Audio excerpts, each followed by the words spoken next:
అందరికీ నమస్తే అండి. Good morning. ఈనాడు, ఆంధ్రజ్యోతి, సాక్షి మూడు ప్రధాన పత్రికల్లో వచ్చిన వార్తలు, వాటిలో వాస్తవాలు, ఉద్దేశాలు అన్నీ కూడా మనం ఈ వీడియోలో ఉన్నది డిస్కస్ చేద్దామండి. కంటెంట్ నచ్చితే చివరి వరకు చూడండి. అలాగే లైక్ చేయండి. మీ ప్రతి లైకు ఇంపార్టెంటు. మీరు ఏముంది నా ఒక్క లైకే కదా అవసరం లేదు అనుకోవద్దు. మీరు చేసే ప్రతి లైకు కూడా యూట్యూబ్ గమనిస్తుంది, ఆల్గారిథం గమనిస్తుంది, మన ఛానల్ని ప్రమోట్ చేస్తుంది. సో అందుకే నేను రోజు రిక్వెస్ట్ చేస్తాను ఈ వీడియోలో. ఈరోజు నేను బయట ఉన్నాను, అనుకోకుండా బెంగళూరు రావాల్సి వచ్చింది. సో అందుకని ల్యాప్టాప్లో వీడియో చేస్తున్నాను. మళ్ళీ సాయంత్రానికి రిటర్న్ అయిపోతాలే. దసరాల పరిష్కారానికి 6 నెలలు ఏడాదా, అభివృద్ధిపై మరింత శ్రద్ధ, పాలనలో వేగం పెంచాలి, తెలుగు జాతిని నెంబర్ 1 చేయడమే మా సంకల్పం. మోదీ, పవన్ కళ్యాణ్, నేను అదే ఆలోచిస్తున్నాం. కేంద్రం నుంచి నిధులు రాబట్టాలి, అధికారులకు ముఖ్యమంత్రి చంద్రబాబు దిశానిర్దేశం.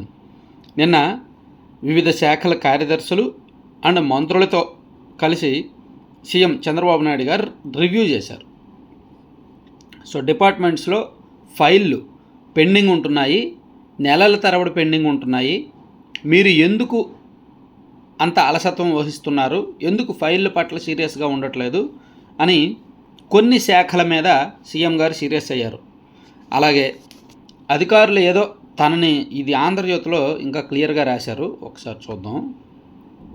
స్పీడ్ పెంచేద్దాం, 8 నెలల కృషితో మంచి ఫలితాలు, ముఖ్యమంత్రి. కీలక సమయం, అలసత్వం కుదరదు, అధికారులు కొత్తగా ఆలోచించాలి.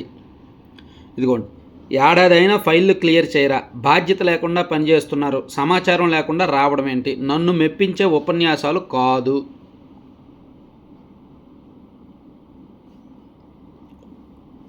పని చేసి చూపించండి. అధికారులపై సీఎం తీవ్ర ఆగ్రహం. లక్ష్యాలు పెట్టుకొని పనిచేయాలి. ఆర్థిక బాధలున్న బకాయిలు చెల్లింపు. 22,507 కోట్ల అప్పు కట్టాం. సీఎం 22,500 కోట్ల అప్పు తీర్చారంటండి ఈ 8 నెలల పాలనలో. ఇది కొత్త విషయమే కదా. అప్పులు తీసుకుంటున్నారు తప్ప అప్పులు కట్టట్లేదని మనం అనుకున్నాం. సో దాదాపుగా 70,000 కోట్ల అప్పు చేశారని అనుకుంటున్నాం. సో అప్పు తీర్చింది కూడా ఉందంట. అది ఒకసారి లెక్కలేంటో చూద్దాం. సో జాతీయ, అంతర్జాతీయ స్థాయిలో ఉత్తమ విధానాలు పరిశీలించండి. డబ్బులు లేవని ఆలోచనలు ఆపొద్దు. తక్కువ వ్యయంతో కేంద్రం మద్దతుతో అమలు చేసేలా ప్రణాళికలు. సీఎంఓ స్థాయిలో ఇన్నోవేషన్ సెంటర్, 3 అధికారులతో కమిటీ. ఇంట్లో కూర్చుంటే సమస్యలు తెలియవు. ప్రతి నెల 3-4 జిల్లాల్లో తిరగాలి. సమస్యల పరిష్కారానికి తొలి ప్రాధాన్యం. అధికారులకు ముఖ్యమంత్రి ఆదేశాలు. సూటిగా సాగిన కార్యదర్శుల సదస్సు. సో అన్ని శాఖల్లో ఉన్న డిపార్ట్మెంట్ సెక్రటరీస్, హెచ్ఓడీస్ అండ్ మినిస్టర్స్కి సంబంధించి ఒక రివ్యూ చేశారనమాట సీఎం గారు. ఇందులో ఆయన వాడిన ఒక వ్యాలిడ్ పాయింట్ ఏంటంటే, నాకు బాగా నచ్చిన పాయింట్, నన్ను మెప్పించే ఉపన్యాసం కాదు అన్నారు చూసారా. అదే జరుగుతుంది, అన్ని శాఖల్లో అదే జరుగుతుంది. ఈ ఐఏఎస్ అధికారులు సీఎం గారి దగ్గరికి వెళ్ళడం, ఆయన్ని మెప్పించడానికి, ఆయన్నేదో ఆయన నచ్చేలా, ఆయనకి ఏదైతే నచ్చుద్దో అలా మాట్లాడేయడం, ఆయనకు అనుకూలంగా మాట్లాడేయడం, ఏదో 4 బిస్కెట్లు వేసేయడం, వచ్చేయడం జరుగుతుంది. అంతా చేద్దాం అనేటట్టు ఏదేదో చెప్తున్నారు, కానీ రిజల్ట్ మాత్రం లేదు. సీఎం గారు ఏదైనా చెప్పారనుకో, ఇదిగో పోలీస్ శాఖలో ఈ నిర్ణయం తీసుకుందాం అన్నారనుకో, అయిపోద్దండి, అది ఎంత మాట అండి, అయిపోద్దండి అలా అంటారు. కానీ అమల్లోకి లేదు. ఇప్పుడు మెగా డిఎస్సి నోటిఫికేషన్ విషయంలో కావచ్చు, లేదా ఏమండి ఇప్పుడు వరకు కొత్త ప్రభుత్వం వచ్చిన తర్వాత సర్వే రాళ్ల మీద జగన్మోహన్ రెడ్డి గారి ఫోటోలు ఇప్పుడు వరకు ఎందుకు తీయలేదు? అది ఆల్రెడీ రెవెన్యూ శాఖలో ఆదేశాలు జారీ చేశారు, కానీ అధికారులు పరుగులు పెట్టించట్లా. ఇప్పుడు పరిపాలన సీఎం గారు కానీ మంత్రులు కానీ ఆదేశాలు ఇస్తారు, దాన్ని అమలు చేయాల్సింది, ఎగ్జిక్యూట్ చేయాల్సింది మాత్రం ఎగ్జిక్యూటివ్ బాడీ, అంటే అధికారులు మాత్రమే. వాళ్ళ అలసత్వం ఉంది. ఆల్మోస్ట్ ప్రతి శాఖల్లో కూడా అలసత్వం ఉందన్నమాట. సో అందుకే ఈ కార్యదర్శుల సదస్సు అనేది ఇంతకుముందు ఎప్పుడూ లేనిది ఇప్పుడు పెట్టారనమాట. మార్చిలోగా మెగా డిఎస్సి నోటిఫికేషన్, జూన్ నాటికి బడుల్లో కొత్త టీచర్లు, ఏప్రిల్ 1 నాటికి కొత్త పాస్ పుస్తకాలు, మార్చి నాటికి సర్వే రాళ్లపై జగన్ బొమ్మల తొలగింపు, 2026 జూన్ నాటికి 5 లక్షల ఇల్లు, అవన్నీ ఒకే రోజు ప్రారంభించాలి సీఎం చంద్రబాబు. ఇక ప్రభుత్వ సేవలన్నీ వాట్సాప్లోనే, ప్రజలు ఆఫీసులకు రావాల్సిన అవసరం ఉండొద్దు. దారిలో పడని పోలీసు, 20 శాఖల సేవల్లో పోలీసులకు 18వ స్థానం. సో ఇది ఈ కార్యదర్శుల మీటింగ్కి సంబంధించి ఇందులో ఇలా రాశారు. ఇక సాక్షిలో కూడా ఈ కార్యదర్శుల మీటింగ్కి సంబంధించి వీళ్ళ వెర్షన్లో వీళ్ళు రాశారనమాట. పరిశ్రమలు మూతపడుతున్నాయి. మంత్రులు కార్యదర్శుల సమావేశంలో ముఖ్యమంత్రి చంద్రబాబు వ్యాఖ్య. రాష్ట్రంలో పారిశ్రామిక అభివృద్ధి -2.94% ఉంది. మిగతా అన్ని రాష్ట్రాల్లో పారిశ్రామిక వృద్ధి సానుకూలమే. కేంద్ర పథకాల అనుసంధానంతో బడ్జెట్ రూపొందించాలి. అర్జీల్లో 60.7% పరిష్కారం. ఏప్రిల్లో గ్రామాల్లో అధికారుల బస అని నిన్న ఈ సాక్షిలో ఇలా రాశారు. దీనికి కారణం ఏంటంటే పరిశ్రమలు మూతపడుతున్నారు అని అనడానికి కారణం ఏంటంటే గత ప్రభుత్వ నిర్వాకాల వల్ల, గత ప్రభుత్వ విధ్వంసం వల్ల అని మాట అన్నారు ఆయన. ఆ మాట వీళ్ళు రాయలేదు. ఆ మాట వదిలేసి మిగిలింది రాశారు. పరిశ్రమలు మూతపడుతున్నాయని సీఎం అన్నది మాత్రమే రాశారు. దానికి రీజన్ ఆయన చెప్పినా రీజన్ రాయలేదు. అలా ఉంటుంది అన్నమాట వీళ్ళ రాతలో. సరే, అది పక్కన పెడితే మరో ఇంపార్టెంట్ అంశం ఏంటంటే ప్రధానమంత్రి నరేంద్ర మోదీ గారు ఆయన వ్యాఖ్యలు. ఆయన ప్యారిస్లో కృత్రిమ మేధకు సంబంధించి ఒక సదస్సు జరిగింది. అందులో మాట్లాడారు. ఏఐతో ఉద్యోగాలు పోవు, కొత్తవి పుట్టుకొస్తాయి. టెక్నాలజీని ప్రజాస్వామ్యీకరించాలి. ప్రజలే కేంద్రంగా యాప్లను సృష్టించాలి. సైబర్ భద్రత ఆందోళనలు తీర్చాలి. ప్యారిస్ సదస్సులో మోదీ వ్యాఖ్యలు. మెక్రాన్తో కలిసి అధ్యక్షత వహించిన ప్రధాని. ప్రజలే కేంద్రంగా అప్లికేషన్లను రూపొందించాలి. సాంకేతికతను ప్రజాస్వామ్యీకరించాలని, సైబర్ భద్రత, తప్పుడు సమాచారం, డీప్ ఫేక్లపై ఆందోళనలు తొలగించాలని, పక్షపాతాలకు తావు లేకుండా విశ్వాసం, పారదర్శకత పెంపొందించేలా సార్వజనీన కృత్రిమ మేధ ఏఐ కోసం అంతర్జాతీయ ఫ్రేమ్వర్క్ను రూపొందించాలని ప్రధాని నరేంద్ర మోదీ పిలుపునిచ్చారండి. ఆయన ప్యారిస్లో జరిగిన ఈ సదస్సులో పాల్గొని ఈ కామెంట్స్ చేశారనమాట. సో ఈ అంశాన్ని సాక్షిలో కూడా రాశారు కింద, అది కూడా ఒకసారి చూద్దాం. ఇదిగోండి, ఏఐతో ఉద్యోగాలు పోవు, ఏఐ యాక్షన్ సమ్మిట్ 2025లో ప్రధాని నరేంద్ర మోదీ. కృత్రిమ మేధ వాడకం వల్ల కేవలం ఉద్యోగాల స్వభావమే మారుతుంది, కొత్త రకాల ఉద్యోగాలు పుట్టుకొస్తాయి, అందుకు తగ్గ నైపుణ్యాలు సాధించాలి అని నిన్న జరిగిన మీటింగ్లో ఆయన మాట్లాడారనమాట. ఇక మరో కీలకమైన అంశం ఏంటంటే నిన్న ఇండియన్ స్టాక్ మార్కెట్ కుప్పకూలింది చాలా దారుణంగా. ఓవరాల్గా ట్రంప్ అధ్యక్షుడైన తరువాత 23 లక్షల కోట్లు ఇండియన్స్ సంపద మదుపు పోయింది. నిన్న దాదాపుగా నిఫ్టీ సెన్సెక్స్ 1063 పాయింట్లు పడిందంట. అగండి, దీనిలో రాశారు, ఇదిగోండి. అమెరికాలో ట్రంప్ వచ్చే మార్కెట్ పోయే. ప్రపంచవ్యాప్తంగా పలు దేశాల మార్కెట్లు షేక్. బేర్మంటున్న భారత స్టాక్ మార్కెట్. ట్రంప్ అమెరికా అధ్యక్షుడైనప్పటి నుంచి మదుపర్లకు 23 లక్షల కోట్ల నష్టం. రోజుకు సగటున 1,00,000 కోట్లకు పైగా లాస్. గత 5 రోజుల్లో 17 లక్షల కోట్లు ఆవిరి. ఇదిగోండి, వివాహం విద్యనాశాయ అని నానుడి. అదే కోవలో ట్రంప్ అధ్యక్షుడైతే స్టాక్ మార్కెట్లు సర్వనాశాయ అని ఎన్నికలకు ముందే పలువురు ఆర్థిక నిపుణులు హెచ్చరించారు. వారి అంచనాలన్నీ ఇప్పుడు నిజమవుతున్నాయి. శ్వేత సౌధంలో అడుగుపెట్టిన రోజు నుంచి ట్రంప్ జారీ చేస్తున్న ఉత్తర్వులు, తీసుకుంటున్న నిర్ణయాలు, విధిస్తున్న సుంకాల దెబ్బకు ప్రపంచవ్యాప్తంగా స్టాక్ మార్కెట్లు అల్లాడిపోతున్నాయి.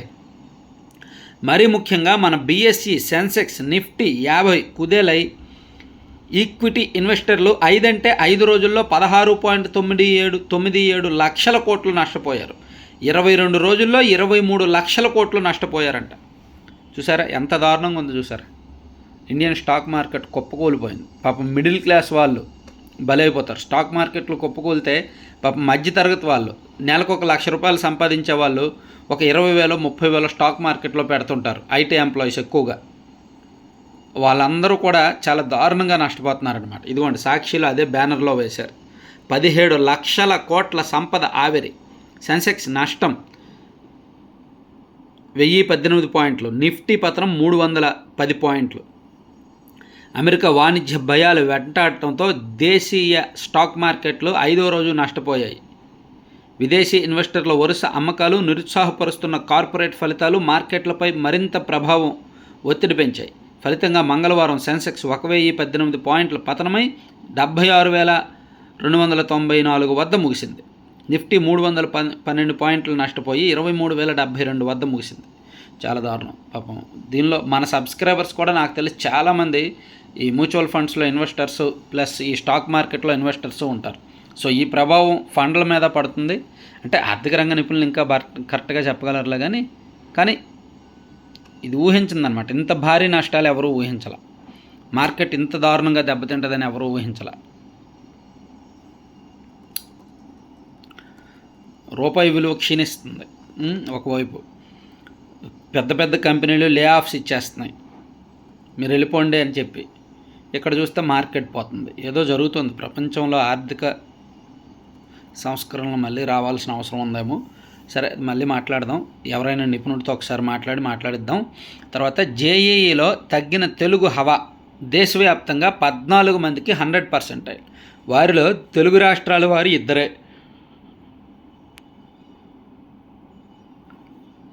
ఏపీ నుంచి టాపర్గా సాయి మనోజ్ఞ గుత్తికొండ. తొలి విడత పేపర్ 1 ఫలితాలు విడుదల. గత ఏడాది తొలి విడతలో 100% సాధించిన 20 మందిలో 10 మంది తెలుగువారు. గత ఏడాది 50% మనోళ్ళే ఉంటే ఇప్పుడు మాత్రం చాలా తక్కువ ఉందన్నమాట. సో తెలుగువారి హవా తగ్గింది అని ఈనాడులో రాశారండి. జేఈఈ మెయిన్స్ సంబంధించి పేపర్ 1లో. ఇంకా దూసుకొచ్చిన మృత్యువు. కుంభమేళా నుంచి తిరిగి వస్తుండగా ఘోర ప్రమాదం. యాత్రికుల మినీ బస్సుపై పడిన లారీ. హైదరాబాద్కు చెందిన 7 దుర్మరణం. మధ్యప్రదేశ్లో ఘటన. ఇక పివి సునీల్ కుమార్ గారికి సంబంధించి ఒక అంశం లోపల పేజీలో వేశారు. ఎక్కడ వేశారో చూద్దాం. సిఐడి కస్టడీలో రాత్రంతా ఉంచి చిత్రహింసలకు గురి చేసిన ఘటనల మీద బాధితులు చాలామంది వెళ్ళి నిన్న వాయిస్ ఇచ్చారంట. మన్యంలో బంద్ ప్రశాంతం. కలెక్టర్ హామీతో నేటి ఆందోళనలో విరమణ.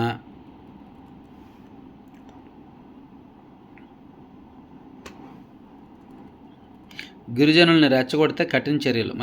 మంత్రి సంజయ్ రాణి. 1/70 చట్టాన్ని తొలగించే ఉద్దేశం లేదు. అపోహలతో ఆందోళన చెందొద్దు. ముఖ్యమంత్రి చంద్రబాబు. ట్రంప్ బాటలోనే బ్రిటన్. అక్రమంగా పనిచేస్తున్న 600 మంది అరెస్టు. ఈ ట్రెండింగ్ స్టైల్ క్రాప్ చెయ్యి. పచ్చి భాషలో చెప్పుకోవాలంటే శ్రీకాకుళం భాషలో ట్రంప్ ఎలా గొరుక్కున్నాడో ఈడు కూడా, బ్రిటన్ ప్రధాని కూడా అలాగే గొరుక్కుంటున్నాడు అనమాట. అది వాళ్ళు వేసిన కార్టూన్.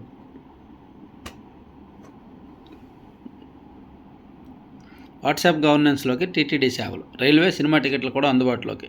టెక్స్ట్ చేయలేని వారి కోసం వాయిస్ సేవలు. అధికారులకు ముఖ్యమంత్రి చంద్రబాబు ఆదేశాలు.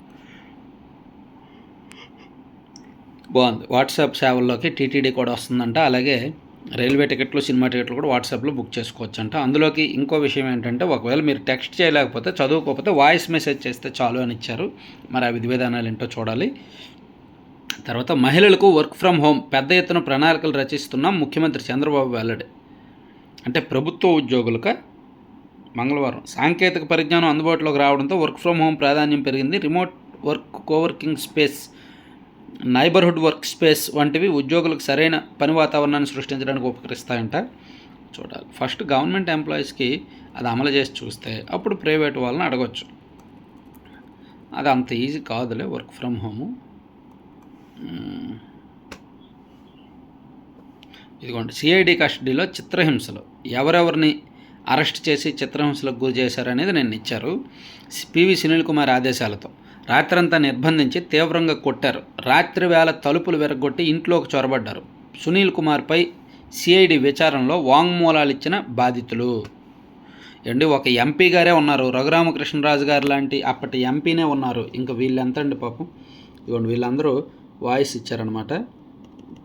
అందులో తలుపులు విరగొట్టి తీవ్రంగా కొట్టారు. సిఐడి అధికారులు అర్ధరాత్రి మా ఇంటి తలుపులు విరగొట్టి మరీ లోపలికి చొరబడి నన్ను అదుపులోకి తీసుకున్నారు. గుంటూరు సిఐడి ప్రాంతీయ కార్యాలయంలో రాత్రంతా నిర్బంధించి నన్ను తీవ్రంగా కొట్టారు. మర్నాటి సాయంత్రం కోర్టులో హాజరుపరిచారు. కస్టడీలో కొట్టిన విషయాన్ని న్యాయమూర్తి ఎదుట చెప్పగా వైద్య పరీక్షల నిమిత్తం నన్ను ప్రభుత్వ ఆసుపత్రికి తరలించారు. వైకాపా పార్టీ గౌరవాధ్యక్షురాలు పదవి విజయలక్ష్మి రాజీనామా చేసినట్టు సామాజిక మాధ్యమాల్లో తప్పుడు ప్రచారం చేశారని నాపై కేసు పెట్టించి హింసించారు అని చెప్పుకొచ్చారు. తర్వాత తారపనేని నరేంద్ర దుస్తులు విప్పించి గోడ కుర్చీ వేయించారు. గన్నవరం విమానాశ్రయంలో బంగారం స్మగ్లింగ్ ఘటనలో సీఎంఓలను ఒక కీలక అధికారికి సంబంధం ఉందంటూ వచ్చిన పోస్టును వాట్సాప్ గ్రూపుల్లో ఫార్వర్డ్ చేశానంటూ 2022 అక్టోబర్లో తారపనేని నరేంద్ర గారిని అరెస్ట్ చేశారు.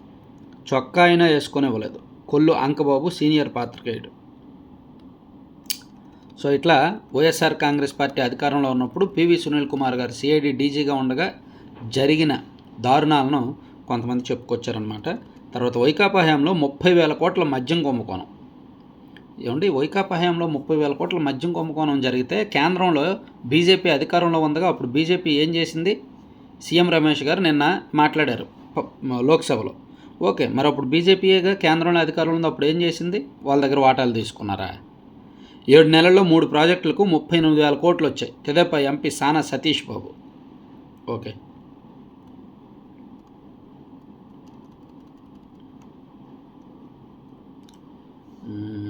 అదర్ ఇంపార్టెంట్ థింగ్స్ లోపల పేజీల్లో చూసుకుంటే చదువు. బడ్జెట్ అంతా శుష్క వాగ్దానాలే. రాజ్యసభలో విమర్శించిన విపక్షాలు తిప్పుకొట్టిన బీజేపీ. సరే సరే ఇది పక్కన పెట్టేస్తే సాక్షికి వెళ్తే, సాక్షి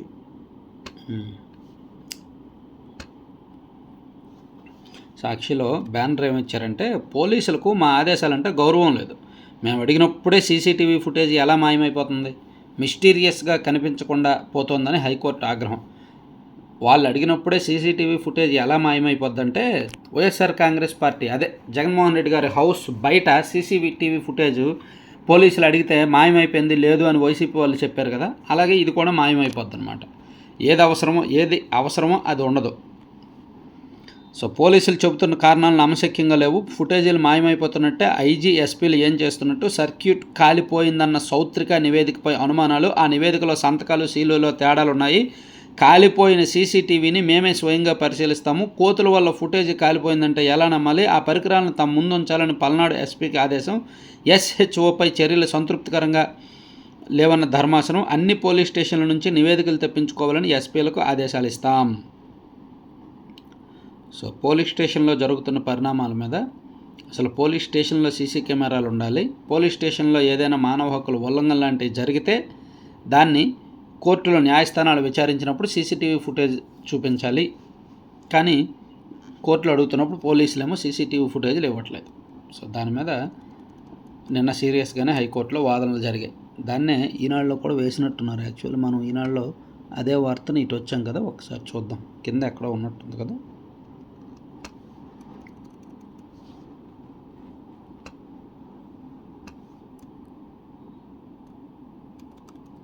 ఇదిగో.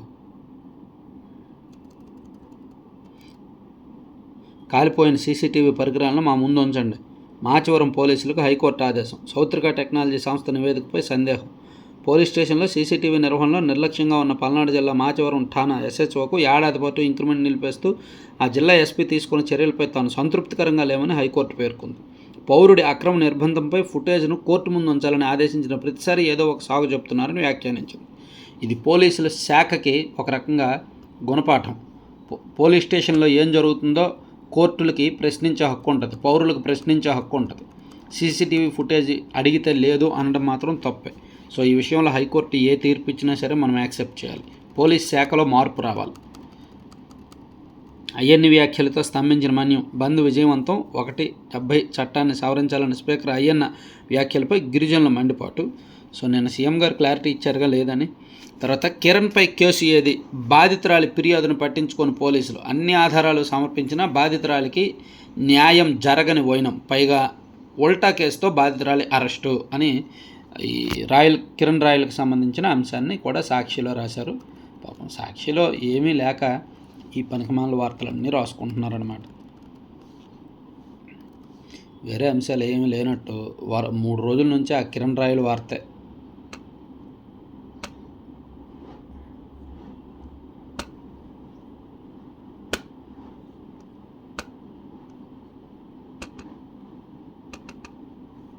సో ఇక్కడ 2వ పేజీలో చూసుకుంటే యాడ్లు వస్తాయి.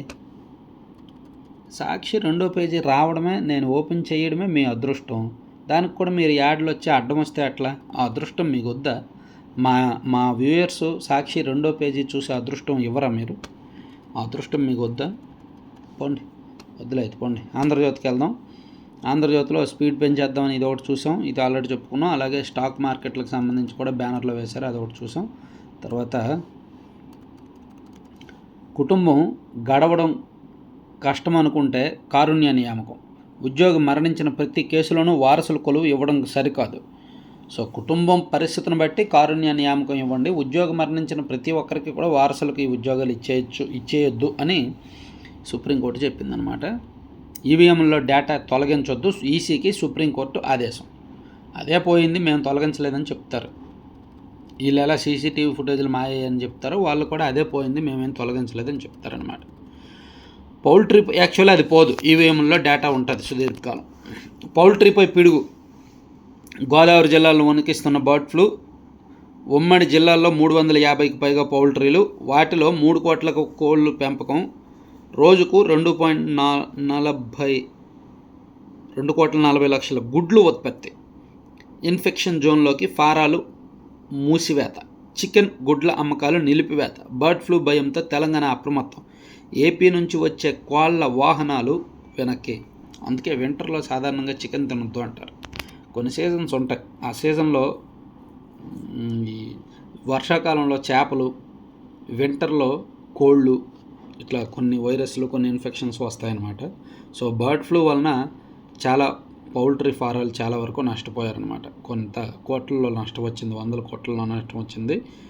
తర్వాత కల్తీ నెయ్యిలో ఇంటి దొంగలు, టీటీడీలో కొందరు సహకారంతోనే అక్రమాలు. నెయ్యి టెండర్ల నిబంధనలు బహు కఠినం, అయినా తప్పుడు డాక్యుమెంట్లతో ఏఆర్కు అర్హత, సరైన పత్రాలు లేవని బోలే బాబాలో టీటీడీ తనిఖీలు. అక్రమాలు బయటపడిన ఏఆర్లో సోదాలేవి. 2019 నుంచే నెయ్యి సరఫరాల అక్రమాలు, భక్తుల ఫిర్యాదులు పట్టించుకొని నాటి పాలకవర్గం. ఈ కేసు నిందితులు సూత్రధారుల పాత్రధారుల. ఇంతకీ నెయ్యి తయారైంది ఎక్కడ? సిట్ శోధన.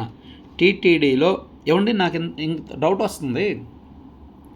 ఒక ఇంట్లో తప్పు జరిగింది అని తెలిసినప్పుడు ఆ ఇంటి యజమానిని అదుపులోకి తీసుకోరండి.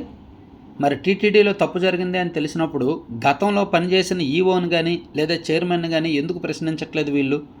అదొకసారి కామన్ సెన్స్తో ఆలోచించి మనందరం అడగాల్సిన ప్రశ్న. అప్పటి టీటీడీ చైర్మన్ని, అప్పటి టీటీడీ ఈఓని, అప్పటి టీటీడీ పాలక వర్గాన్ని ప్రశ్నించాలి కదా సిట్టు.